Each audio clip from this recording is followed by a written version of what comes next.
विश्व मजदूर दिवस के अवसर पर रिटायर्ड कर्मचारी संगठन हरियाणा रजी न 1968 द्वारा स्थानीय हनुमान वाटिका में एक कार्यक्रम का आयोजन किया गया।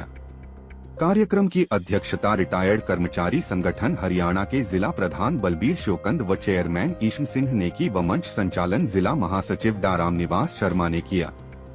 कार्यक्रम में रिटायर्ड कर्मचारी संगठन के राज्य कार्यकारी प्रधान व एटक के राज्य प्रधान पहल सिंह तंवर व राज्य महासचिव कुलभूषण शर्मा विशेष रूप से उपस्थित रहे। सुविधाएं हर व्यक्ति को, चाहे वो युवा हो, बुजुर्ग हो, महिला हो, हर किसी को फ्री में देना सरकार की जिम्मेदारी है। बढ़िया से बढ़िया मेडिकल सुविधाएं। तो आपका एक पॉइंट जो आप मांग रहे हो कि रिटायर्ड कर्मचारियों को ये सुविधाएं मिलनी चाहिए, हमारा तो ये कहना है कि सबको मिलनी चाहिए, उसके अंदर रिटायर्ड कर्मचारी भी आ जाते हैं। आप जो ट्रांसपोर्ट की फैसिलिटी एलटीसी पहले हुआ करता, उसका प्रारूप भी इन्होंने बिगाड़ दिया। सर्विस में जो लोग, उनके लिए भी, और रिटायर्ड के लिए तो बिल्कुल ही इन्होंने खत्म ही कर दिया। मेरे ख्याल से खत्म ही कर दिया। क्या दे नहीं रहे? ला रहे हैं जी, साल के बाद ला रहे हैं।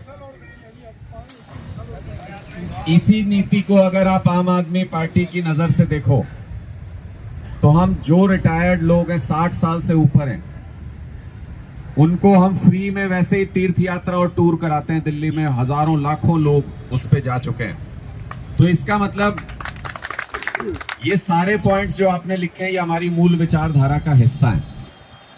अब आते हैं इस बात पे कि ये सरकार सुनती तो किसी की है नहीं, ना युवाओं की, ना किसानों की, ना कर्मचारियों की, किसी की नहीं सुनती।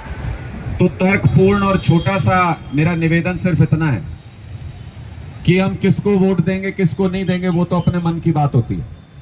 लेकिन कम से कम ऐसी सरकार तो चुन लो जो आपसे बातचीत तो कर ले, जिससे आप कोई मांग रखो तो कोई जवाब तो देती हो। उसके जवाब में डंडे लाठियां तो न मिलते हो। आपका मांग पत्र सरकार के पास पहुंच गया, कोई जवाब ही नहीं आए, अगर एक तरफा बात होती हो तो ऐसी सरकार हमारे ही वोट से चुनी जाती है और फिर चुनने के बाद हमसे बात तक ना करे, तो ये तो कोई तर्कपूर्ण बात नहीं है। कम से कम लोकतंत्र को जिंदा रखने के लिए, कम से कम इनको ये एहसास कराने के लिए कि लोकतंत्र में जनता सबसे बड़ी होती है, उसी के वोट से सरकारें चलती हैं, इनको ये इस बार झटका देना बहुत जरूरी है भारत के लोकतंत्र को बचाए रखने के लिए। और आप लोगों की सुनना भी शुरू कर देंगे। जैसे ही इनकी गुत्ती लगेगी, विपक्ष में आ जाएंगे, हाथ जोड़ते हुए आपके दरवाजे पे आएंगे। तो नेताओं को हमेशा जनता को यह एहसास कराते रहना चाहिए कि हमसे सरकार है, सरकार से हम नहीं है। तो इस नाते से भी इस बार थोड़ा सा इनका आंख हो जाए, इसलिए सब लोगों को अपने परिवार में, अपनी रिश्तेदारी में ये समझाने की जरूरत है कि अगर अपनी मांगों का सम्मान भी कराना है, अपने आंदोलन का, अपने किसी भी काम का अगर सम्मान भी कराना है, तो इस बार इनको गिराना पड़ेगा। इस बार इनको समझाना पड़ेगा कि जनता की और लोकतंत्र की ताकत क्या होती है। मैं अपनी पार्टी की तरफ से, अरविंद केजरीवाल जी की तरफ से आपको ये आश्वासन देता हूं। और मैं आपको ये बताऊं कि जब पिछली बार मैं रोहतक गया था तो शर्मा जी, उसके बाद मैं अरविंद जी से मिला था और मैंने उनको ये बात बताई थी, जो बात मैं आपके सामने कर रहा हूं, मैंने उनको ये बात बताई थी।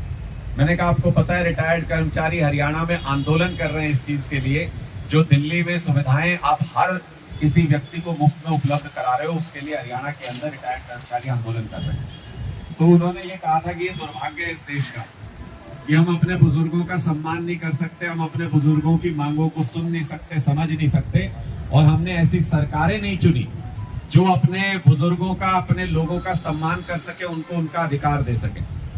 गुहला चीका से कुलभूषण शर्मा की रिपोर्ट, कैमरामैन युगमार्ग टीवी।